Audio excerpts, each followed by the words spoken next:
Siyaram shop घेऊन आलंय विशेष ऑफर। 4,999 रुपयांच्या खरेदीवर आकर्षक भेटवस्तू आणि 9,999 रुपयांच्या खरेदीवर साऊंड बार। संगमनेर शहरातील सियाराम ब्रँडचे सर्वात मोठे वस्त्रदालन, ज्यामध्ये आहे ब्रँडेड कपडे, suiting, shirting, readymade, jeans, trousers, सर्व काही एकाच छताखाली। कपड्यांबरोबरच शिलाईची देखील उत्तम सुविधा। चला तर मग आजच भेट द्या सियाराम शॉपला। ठिकाण दत्तशिला कॉम्प्लेक्स, मालपाणी प्लाझा समोर, जानता राजा रोड, संगमनेर। मोबाईल 9420 10 64 20।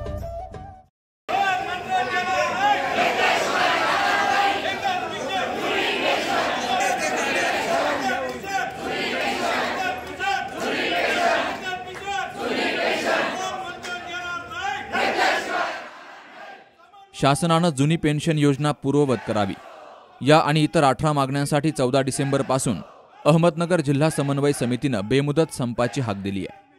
या संपात संगमनेर तालुक्यातील शिक्षक, शिक्षकेतर कर्मचारी सहभागी झाले। त्यांनी संगमनेरच्या तहसील कार्यालयावर मोर्चा काढला। या मोर्चात तालुक्यातील विविध शाळांचे मुख्याध्यापक, सर्व शिक्षक, शिक्षकेतर कर्मचारी सहभागी झाले। शिक्षकांनी पुकारलेल्या संपामुळे तालुक्यातील सर्व शाळा गुरुवारी बंद होत्या। शासनानं सर्व कर्मचाऱ्यांना जुनी पेन्शन योजना लागू करावी अशी मागणी शिक्षकांनी केली आहे। पूर्ण पेन्शन मिळालं पाहिजे। शिक्षकांचा न्याय मागा हक्कासाठी 14 डिसेंबर पासून सर्व कर्मचाऱ्यांनी संप पुकारलेला आहे।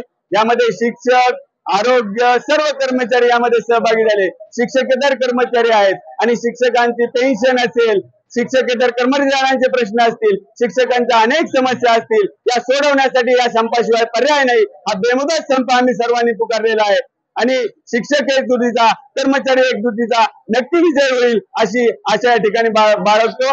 जुनी पेन्शन मिळणे हा कर्मचाऱ्यांचा अधिकार आहे।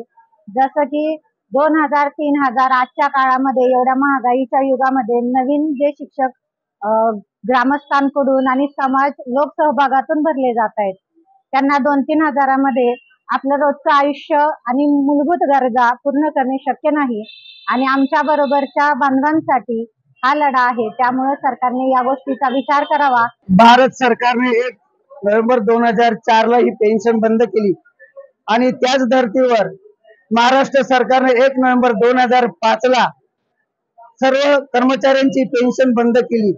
ही पेन्शन आमच्या हक्काची आहे, ही आम्हाला मिळाली पाहिजे, कारण आम्ही या सरकारमध्ये सेवा करतो। त्या सेवेचा मोबदला म्हणून संविधानाने आम्हाला ही पेन्शन बहाल केली आहे, परंतु या सरकारने आमची पेन्शन काढून घेतली। समन्वय समितीच्या माध्यमातून आम्ही मागच्या वेळेस 14 मार्चला आम्ही संप पुकारला, बेमुदत संप झाला। सरकारने आम्हाला सामाजिक आणि आर्थिक सुरक्षितता देऊन पेन्शन देऊ आणि आम्हाला 6 महिन्याची मुदत द्या, परंतु सरकारने आम्हाला पेन्शन दिली नाही। आमच्या सरकारने विश्वासघात केला आणि म्हणून पुन्हा समन्वय समिती, सुकाणू समितीच्या माध्यमातून आम्ही पुन्हा आज 14 तारखेपासून या पेन्शनसाठी आणि इतर ज्या 18 मागण्या आहेत, या मागण्यांसाठी आम्ही या ठिकाणी संप पुकारलेला आहे। यावेळी शिक्षकांनी शासनाच्या विरोधात जोरदार घोषणाबाजी केली। बाबासाहेब कडू, सी न्यूज मराठी, संगमनेर। दादा, अरे 7 दिवसावर आले लग्न, सगळी तयारी झाली, पण फर्निचरचं काय? गृहवस्तू भांडार 10 ठिकाणी फिरण्यापेक्षा आपल्याला हव्या असलेल्या वस्तूंच्या हजारो व्हरायटीज एकाच ठिकाणी पाहायला मिळतात, फक्त गृहवस्तू भांडार मध्ये।